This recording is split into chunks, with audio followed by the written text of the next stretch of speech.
여기 한국은 기술문화 면에서 일본 수준에 못 미친다라고 외치는 남성이 있습니다. 그는 도쿄대 교수 아시아 전문가라고 하는데요. 그는 왜 이렇게 믿고 있는 걸까요? 그리고 어떤 일로 충격을 받게 되는지 궁금합니다. 그럼 오늘 사연 시작합니다. 안녕하세요. 제 이름은 우에하라 마사토이고 올해 71살입니다. 30년 동안 도쿄에서 교수로 일하고 있었어요. 사람들은 저를 아시아 전문가라고 부르고 있었죠. 하지만 오늘 제가 아무것도 모르고 있었다는 걸 깨달았습니다. 제 인생 최악의 하루에 대해 말씀드릴게요. 오늘 아침도 평소와 똑같이 시작되고 있었어요. 20년 동안 그래왔던 것처럼 정확히 6시 30분에 눈을 뜨고 있었습니다. 아내 하루코는 벌써 부엌에서 아침을 준비하고 있었어요. 밥과 된장국 냄새가 우리 작은 집 안을 가득 채우고 있었죠. 침실 창문 너머로는 벚꽃나무들이 보이고 있었어요. 분홍빛 꽃들이 파란 하늘을 배경으로 완벽하게 피어 있었습니다. 회색 정장을 입고 서재로 걸어갔어요. 이 방은 제가 세상에서 가장 좋아하는 곳이었습니다. 벽면 전체가 바닥부터 천장까지 책들로 가득 차 있었어요. 나무 책상이 가운데 놓여 있었고 그곳에서 신문 칼럼을 쓰고 있었죠. 벽에는 제가 중요한 정치인들과 기업인들과 악수하고 있는 사진들이 걸려 있었어요. 이 사진들을 볼 때마다 자부심이 느껴지고 있었습니다. 책상에 앉아서 노트북을 열었어요. 오늘은 아주 중요한 글을 쓸 예정이었습니다. 제 기사 제목은 한국은 절대 일본을 따라잡을 수 없다였어요. 몇 주 동안 이 주제에 대해 생각하고 있었거든요. 제 머릿속에서는 너무나 당연한 일이었습니다. 일본은 선생이고 한국은 학생이에요. 학생이 선생보다 나아질 수는 없잖아요. 세상이 원래 그런 거라고 생각하고 있었어요. 기사를 쓰기 시작했습니다. 손가락이 키보드 위에서 빠르게 움직이고 있었어요. 일본이 더 좋은 기술을 가지고 있다고 썼습니다. 일본 문화가 더 세련되다고도 썼어요. 한국이 과거에 일본이 가르쳐준 모든 것에 감사해야 한다고도 썼죠. 한 글자 한 글자 쓸 때마다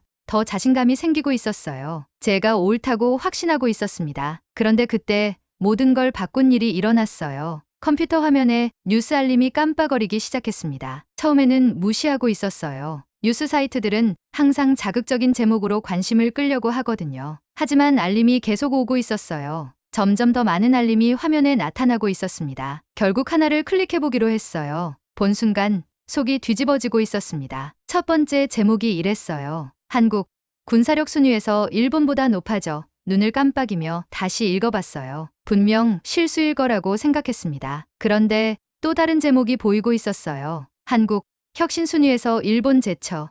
그리고 또 한국 소프트 파워. 처음으로 일본 넘어서. 손이 떨리기 시작했어요. 더 많은 뉴스를 클릭해봤습니다. BBC, CNN, 그리고 다른 유명한 뉴스 회사들이 모두 같은 내용을 보도하고 있었어요. 세계의 주요 국제기구가 오늘 연례 순위를 발표했는데 세 순위 모두에서 한국이 일본보다 앞서고 있었습니다. 숫자들이 화면에 그대로 나와 있었어요. 군사력 한국 5위, 일본 7위, 혁신력 한국 12위, 일본 13위, 소프트 파워 한국 12위, 일본 13위. 누가 제대를 한 대 친 것 같은 기분이었어요. 이게 현실일 리가 없었습니다. 제 평생을 걸고 일본이 한국보다 우월하다고 설명해 왔는데 어떻게 한국이 일본보다 높은 순위를 받을 수가 있을까요? 처음 든 감정은 화였어요. 타오르는 분노였습니다. 너무 빨리 일어나서 의자가 뒤로 넘어지고 있었어요. 책상을 너무 세게 쳐서 커피잔이 튀면서 갈색 액체가 사방으로 튀고 있었습니다. 말도 안 돼. 컴퓨터 화면을 향해 소리쳤어요. 한국이 돈을 줘서 이런 순위를 받은 거야. 분명 어떻게든 속임수를 썼을 거야. 하지만 이런 말을 하면서도 공허하게 들리고 있다는 걸 알고 있었어요. 이건 존경받는 국제기구들이었거든요. 그냥 숫자를 만들어내지는 않았을 거예요. BBC나 CNN이 이런 순위에 대해 가짜 뉴스를 보도하지는 않았을 테니까요. 다시 앉아서 화면을 바라보고 있었습니다. 책상 위에 커피 얼룩이 번지고 있었지만 신경 쓰지 않았어요. 30년 만에 처음으로 완벽하게 이해하고 있다고 생각했던 것에 대해 혼란스러워하고 있었습니다. 전화벨이 울리면서 생각이 끊어졌어요. 발신자는 도쿄 방송의 야마모토 씨였습니다. 인기 TV 토론 프로그램의 프로듀서였어요. 우에하라 교수님, 전화 너머로 흥분된 목소리가 들리고 있었어요. 오늘 순위 발표 보셨죠? 정말 완벽한 타이밍이에요. 내일 밤 국제 토론 프로그램에 출연해주세요. 이 순위들이 왜 틀렸는지 설명해 주실 수 있잖아요. 망설이지 않았어요. 네, 하겠습니다. 누구와 토론하게 되나요? 배진욱이라는 젊은 한국 학자와요. 하버드 대학에서 박사학위를 받았다고 하네요. 교수님 경험으로는 쉬울 거예요. 전화를 끊고 나니 기분이 나아지고 있었어요. 이게 모든 걸 바로잡을 기회였습니다. 텔레비전에 나가서 이 순위들이 말도 안 된다고 설명하겠어요. 일본이 여전히 모든 면에서 한국보다 우월하다는 걸 모든 사람에게 보여주겠습니다. 배진욱 박사가 좋은 학위를 가지고 있을지는 몰라도 저에게는 30년의 전문 지식이 있었어요. 하루 종일 토론 준비를 하고 있었습니다. 일본 정제에 대한 통계를 출력했어요. 일본의 문화적 성취에 대한 메모를 작성했습니다. 거울 앞에서 논리를 연습하고 있었어요. 저녁이 되자 다시 자신감이 생기고 있었습니다. 내일이면 자연스러운 질서를 회복시키겠어요. 하지만 그날 밤 침대에 누워 천장을 바라보고 있는데 작은 걱정이 떨쳐지지 않고 있었어요. 만약 그 순위들이 틀린 게 아니라면, 만약 한국이 정말로 어떤 면에서는 일본보다 나아졌다면, 그런 생각을 밀어냈어요. 불가능한 일이었습니다. 저는 우에하라 마사토 교수예요. 30년 동안 아시아에 대해 옳은 말을 해왔어요. 하루의 나쁜 뉴스가 제가 진실이라고 알고 있는 모든 걸 바꿀 수는 없었습니다. 정말 그럴 수 없을까요? 마침내 잠들어가고 있을 때 창밖의 벚꽃들이 바람에 흔들리며 무언가를 속삭이고 있는 것 같았어요. 제가 들을 준비가 되지 않은 비밀을 말이에요. 다음 날 저녁, 가장 좋은 남색 정장을 입고 행운의 빨간 넥타이를 메고 있었어요. 거울을 보니 수백 번 텔레비전에 나왔던 자신감 넘치는 교수의 모습이 보이고 있었습니다. 회색 머리는 완벽하게 빗어져 있었고 안경도 깨끗하게 빛나고 있었어요. 하지만 가슴속에서는 심장이 평소보다 빠르게 뛰고 있었어요. 도쿄 방송 건물은 구름을 향해 뻗어 올라가는 거대한 유리탑 같았습니다. 안으로 들어가니 모든 게 하얀색과 크롬으로 반짝이고 있었어요. 젊은 직원들이 클립보드를 들고 뛰어다니며 귀에 달린 작은 마이크에 대고 이야기하고 있었습니다. 클립보드를 든 젊은 여자가 저를 대기실로 안내해주고 있었어요. 텔레비전에 나가기 전에 손님들이 기다리는 곳이었습니다. 편안한 가죽 의자들과 밝은 전두들로 둘러싸인 큰 거울이 있었어요. 대기실에 저 혼자 있지는 않았어요. 구석에 짧은 청록색 머리를 한 여자가 앉아 있었습니다. 세련된 검은 재킷을 입고 노트북을 빠르게 치고 있었어요. 저를 올려다볼 때 그녀의 눈이 날카롭고 똑똑해 보이고 있었습니다. 우에하라 교수님, 일어서서 정중하게 인사하며 말했습니다. 저는 오가와 레이카예요. 경영 컨설턴트로 일하고 있습니다. 오늘 밤 프로그램에서 제3의 분석가로 참여하게 되어 저도 인사를 받았지만 뭔가 불편한 기분이 들고 있었어요. 저를 꿰뚫어 보는 것 같았거든요. 어제 교수님 칼럼을 읽어봤어요. 노트북을 닫으며 계속 말했습니다. 오늘 순위 발표를 생각하면 정말 흥미로운 타이밍이네요. 목소리는 차분했지만 그 밑에 다른 뭔가가 숨어 있는 게 들리고 있었어요. 정중하지만 제가 중요한 뭔가에 대해 틀렸다고 확신하고 있는 그런 목소리였어요. 그 순위들은 분명히 잘못된 거예요. 자신감 있게 들리려고 노력하며 말했습니다. 한국이 중요한 어떤 분야에서든 일본보다 앞설 리가 없어요. 레이카가 미소를 지었지만 친근한 미소는 아니었어요. 교수님, 세상이 바뀌었어요. 데이터는 거짓말하지 않거든요. 제가 대답하기 전에 문이 열리고 있었습니다. 젊은 남자가 들어왔는데 이 사람이 배진욱 박사라는 걸 바로 알 수 있었어요. 아마 30대쯤 되어 보였고 깔끔한 검은 머리에 철퇴 안경 너머로 친절한 눈이 보이고 있었습니다. 저를 보자 깊숙이 인사했습니다. 우에하라 교수님, 만나 뵙게 되어 영광입니다. 오랫동안 교수님 글들을 읽어왔어요. 일본어가 완벽했어요. 억양도 전혀 없었습니다. 목소리도 차분하고 정중했어요. 이게 저를 놀라게 했습니다. 거만하고 공격적인 사람을 예상했거든요. 대신 대 박사는 믿을 수 있을 것 같은 사람처럼 보이고 있었어요. 이게 저를 더 긴장시키고 있었습니다. 헤드셋을 한 직원이 방 안으로 고개를 내밀었어요. 5분 후에 생방송 시작이에요. 배 속에 나비들이 날아다니는 것 같았어요. 메모를 한 번 더 봤습니다. 일본의 GDP 수치, 인구 통계, 역사적 성취들을 적어두었어요. 이런 사실들이 저를 실망시킨 적은 없었습니다. 텔레비전 스튜디오는 TV에서 보는 것보다 훨씬 컸어요. 밝은 조명들이 인공태양처럼 천장에 매달려 있었습니다. 세 대의 카메라가 사회자가 앉은 둥근 책상을 향하고 있었어요. 사회자는 다나카 씨라는 중년 남성이었어요. 10년 동안 이 토론 프로그램을 진행해오고 있었습니다. 배진욱 박사와 저는 둥근 책상 양쪽에 앉아 있었습니다. 우리 사이에는 토론 중에 분석을 해줄 레이카가 앉아 있었어요. 밝은 조명 때문에 모든 게 뜨겁고 강렬하게 느껴지고 있었습니다. 30초 남았어요. 카메라 뒤에서 누군가 소리쳤습니다. 스튜디오가 조용해졌어요. 깊게 숨을 들이쉬며 제가 우에하라 마사토 교수라는 걸 다시 한번 떠올렸습니다. 30년 동안 일본의 명예를 지켜왔어요. 젊은 한국 학자 하나가 그걸 바꿀 수는 없었습니다. 메인 카메라에 빨간 불이 켜졌어요. 생방송이 시작됐습니다. 안녕하세요. 국제토론의 밤에 오신 것을 환영합니다. 다나카 씨가 카메라를 똑바로 보며 말했어요. 저는 진행자 다나카 히로시입니다. 오늘은 전 세계 전문가들을 놀라게 한 국제 순위의 충격적인 발표에 대해 이야기해 보겠습니다. 그가 저를 향해 돌아봤어요. 우에하라 교수님, 어제 아침 한국은 절대 일본을 따라잡을 수 없다라는 제목의 칼럼을 발표하셨죠. 그런데 같은 날 오후에 세계의 주요 국제기구가 군사력, 혁신력, 소프트파워에서 한국이 일본보다 앞선다는 순위를 발표했습니다. 이런 모순을 어떻게 설명하시겠어요? 바로 제 순간이었어요. 어깨를 굳게 펴고 카메라를 똑바로 바라봤습니다. 고맙습니다. 다나카 씨. 이 순위들은 분명히 잘못된 겁니다. 진짜 숫자들을 한번 봅시다. 일본 경제 규모는 4조 3,900억 달러예요. 한국 경제는 고작 1조 9,500억 달러입니다. 2배 이상 차이가 나는 거죠. 우리 경제가 이렇게 훨씬 큰데 어떻게 한국이 일본보다 강력하다고 할 수 있을까요? 이런 말을 하니 기분이 좋아지고 있었어요. 숫자는 거짓말하지 않거든요. 국가 힘의 가장 중요한 척도에서 일본이 분명히 우월했습니다. 그런데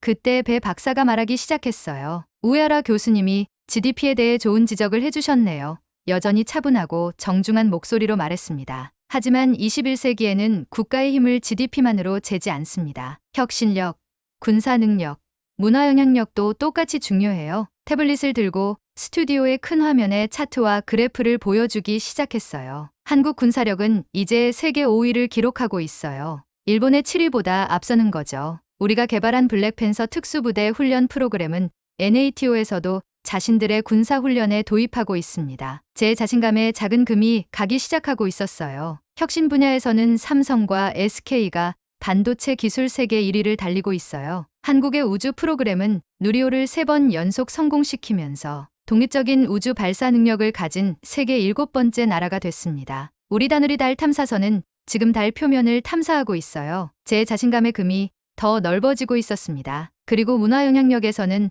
한국 콘텐츠가 연간 200억 달러 이상을 벌어들이고 있어요. 한국 드라마는 50개 나라에서 시청되고 있고 K-팝 콘서트는 로스앤젤레스부터 런던, 라고스까지 모든 경기장을 매진시키고 있습니다. 그가 제시하는 사실 하나하나가 30년 동안 쌓아온 제 믿음의 벽을 두드리는 작은 망치 같았어요. 대답을 생각해보려 했지만 머릿속이 하얘지고 있었습니다. 배 박사가 계속했어요. 한국은 과거에 일본에게서 많은 걸 배웠고 그 가르침에 감사하고 있어요. 하지만 이제 우리만의 길과 능력을 개발해서 여러 분야에서 과거의 선생님을 뛰어넘을 수 있게 되었습니다. 스튜디오가 완전히 조용해졌어요. 카메라 조작하는 사람들까지도 숨을 참고 있는 것 같았습니다. 모든 사람이 제 대답을 기다리고 있다는 걸 깨달았어요. 하지만 저에게는 대답이 없었습니다. GDP와 역사에 대해 준비해둔 모든 논리들이 배 박사의 현대적인 예시들에 비해 갑자기 작고 낡아 보이고 있었어요. 마치 스포츠카와 싸우려고 말과 마차를 들고 나온 것 같은 기분이었습니다.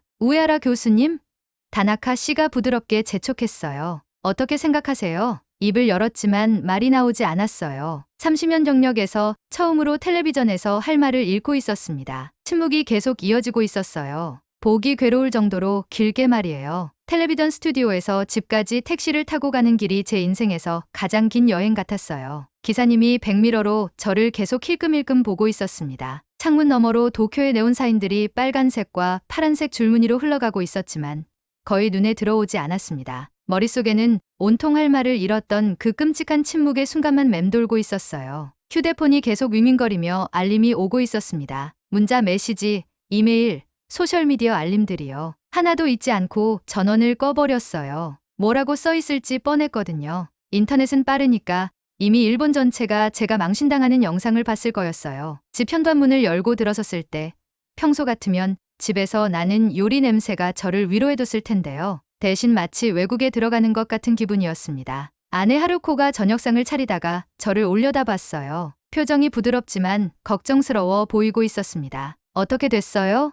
조용히 물었습니다. 부엌 테이블에 털썩 앉았어요. 나무 의자가 제 몸무게 때문에 삐걱거리고 있었습니다. 잠깐 거짓말을 할까 생각해봤어요. 토론에서 멋지게 이겼다고 말할 수도 있었겠죠. 하지만 그런 말이 나오지 않았어요. 잘 안 됐어요. 인정했습니다. 제가 이렇게 말하는 순간 아들 다카이로와 딸 이나코가 부엌으로 들어오고 있었어요. 다카이로는 25살이고 기술 스타트업에서 일하고 있습니다. 이나코는 23살이고 국제무역회사에서 일하고 있어요. 둘 다 손에 휴대폰을 들고 있었는데 아마 벌써 프로그램 영상을 봤을 거였어요. 수천 번 해왔던 것처럼 저녁상에 둘러앉았습니다. 하지만 오늘 밤은 달랐어요. 공기가 말하지 않은 생각들로 무거워지고 있었습니다. 마침내 다카이로가 젓가락을 내려놓고 저를 똑바로 바라봤습니다. 아버지, 온라인으로 토론 봤어요. 이제 한국을 항상 무시하지 말고 오히려 배워야 할 때가 아닐까요? 그 말이 찬물을 맞은 것 같았어요. 제 아들이 저와 반대 의견을 말하고 있었지만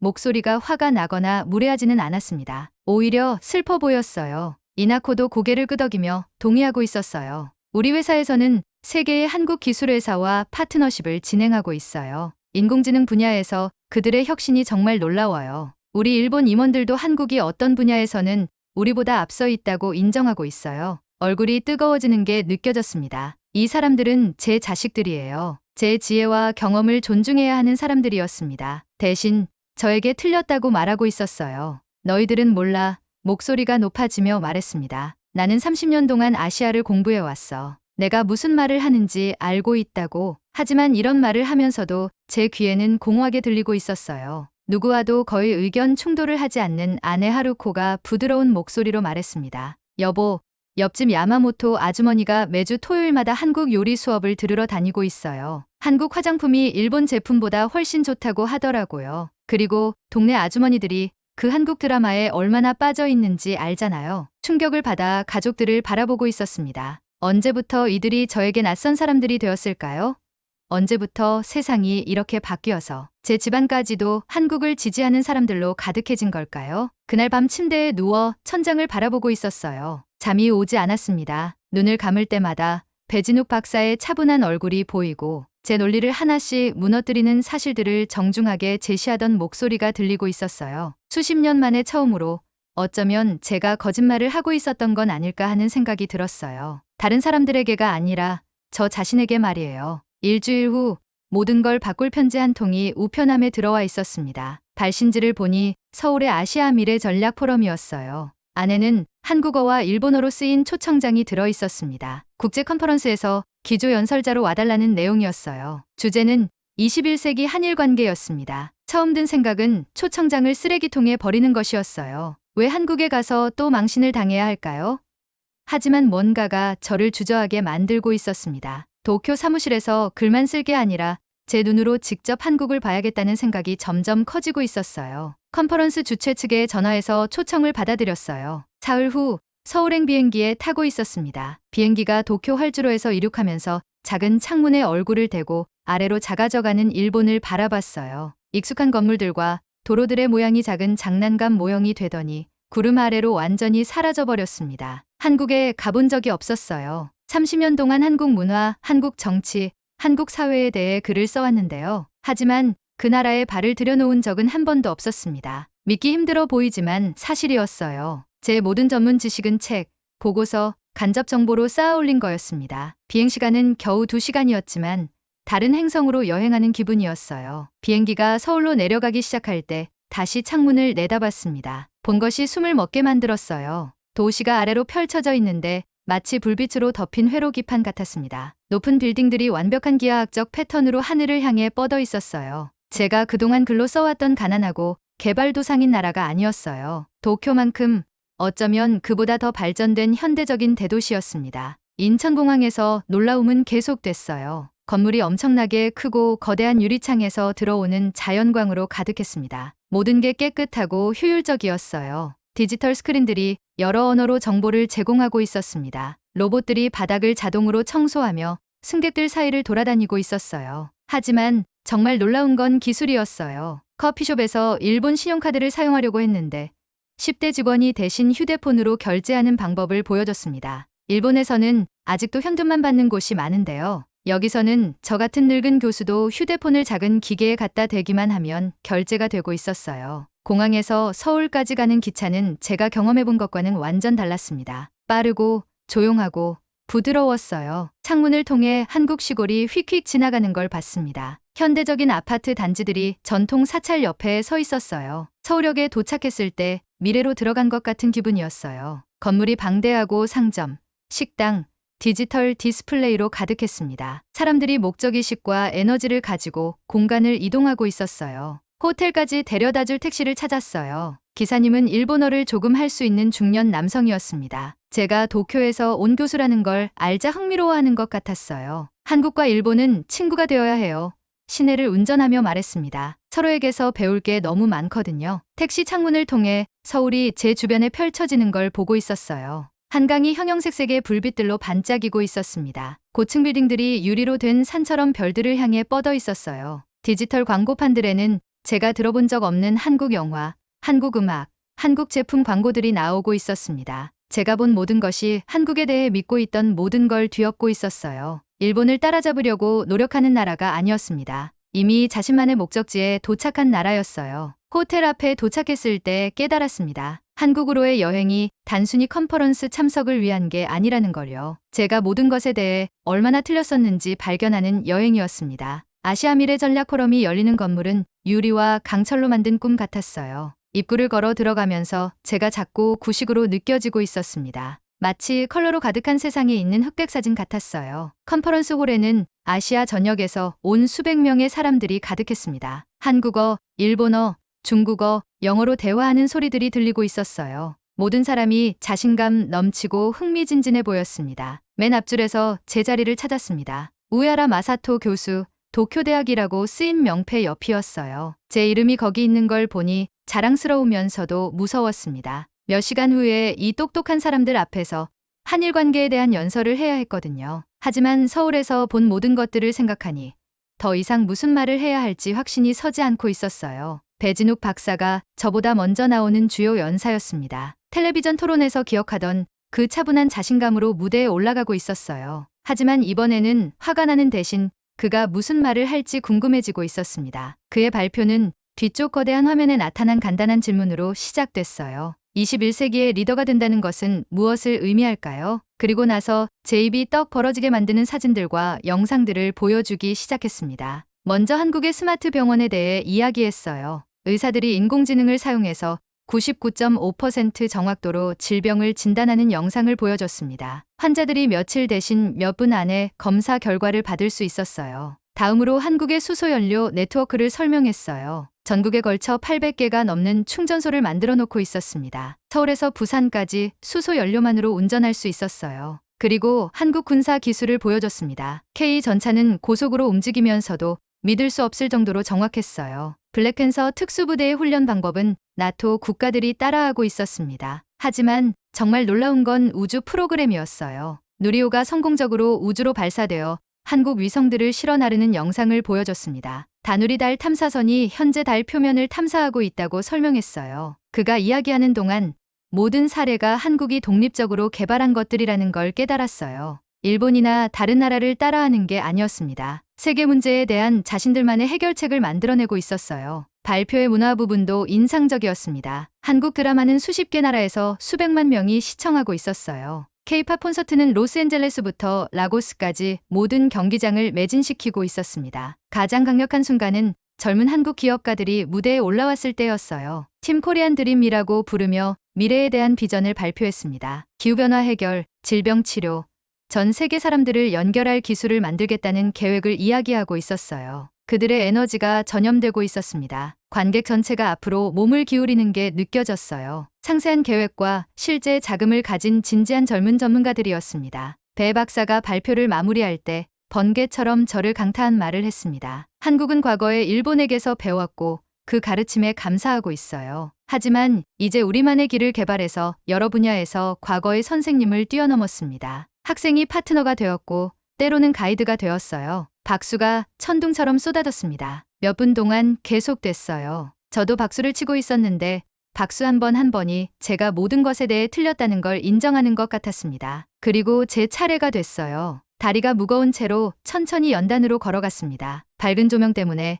관객들이 잘 보이지 않았지만 수백 개의 눈이 저를 바라보고 있다는 게 느껴졌어요. 아시아에서 일본의 지속적인 리더십을 옹호하는 연설을 준비해왔어요. 일본의 경제적 성취와 문화적 기여에 대해 메모를 써두었습니다. 하지만 거기 서서 기대에 찬 얼굴들을 바라보니 그런 연설을 할 수 없다는 걸 알았어요. 대신 제 평생 경력에서 한 번도 해본 적 없는 일을 했습니다. 진실을 말했어요. 신사숙녀 여러분 목소리가 약간 떨리며 시작했습니다. 저는 오늘 밤 일본이 한국보다 우월하다는 연설을 할 계획으로 여기 왔습니다. 30년 동안 한국이 절대 일본의 성취를 따라잡을 수 없다는 이유에 대해 글을 쓰고 강의를 해왔어요. 잠시 멈추고 깊게 숨을 들이쉬었습니다. 하지만 서울에서 3일을 보내고 배 박사님의 발표를 들은 후에 제가 틀렸다는 걸 인정해야겠습니다. 조금 틀린 게 아니라 완전히 그리고 철저히 틀렸어요. 관객들이 완전히 조용해졌습니다. 제 귀에서 심장 뛰는 소리가 들리고 있었어요. 한국은 일본을 따라잡은 게 아닙니다. 많은 분야에서 한국이 일본을 뛰어넘었어요.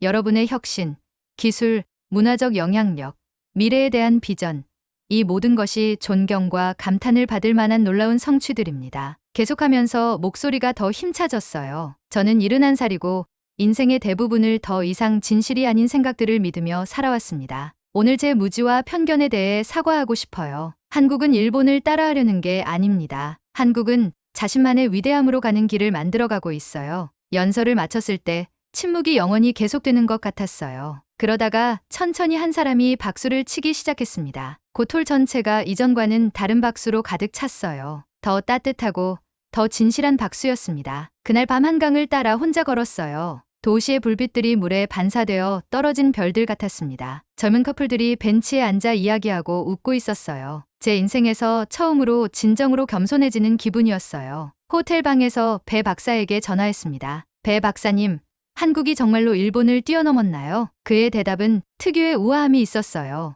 뛰어넘은 게 아니라 교수님, 21세기를 위한 우리만의 추진력을 찾은 거죠. 도쿄로 돌아가는 비행기에서 아래 구름들을 내다보며 가족에게 무슨 말을 해야 할지 생각하고 있었어요. 하지만 현관문을 열고 들어가서 저를 기다리고 있는 아들, 딸, 아내를 봤을 때 무슨 말을 해야 할지 정확히 알았어요. 아들아, 내가 틀렸었어. 한국은 정말 대단한 나라야. 그들 얼굴의 안도감이 제가 알아야 할 모든 걸 말해주고 있었어요. 그들은 제가 진실을 보기를 기다리고 있었고 마침내 저는 볼 수 있게 되었습니다. 사흘 후 마지막 칼럼을 발표했어요. 제목은 71세 교수의 고백 한국의 승리였습니다. 그 안에 편견에서 이해로, 오만에서 겸손으로 가는 제 여정에 대해 썼어요. 반응은 폭발적이었습니다. 어떤 사람들은 저를 배신자라고 불렀어요. 다른 사람들은 제 정직함을 칭찬했습니다. 하지만 더 이상 논란은 신경 쓰지 않았어요. 글쓰기와 가르치는 일에서 은퇴를 발표했습니다. 하지만 슬프기보다는 자유로운 기분이었어요.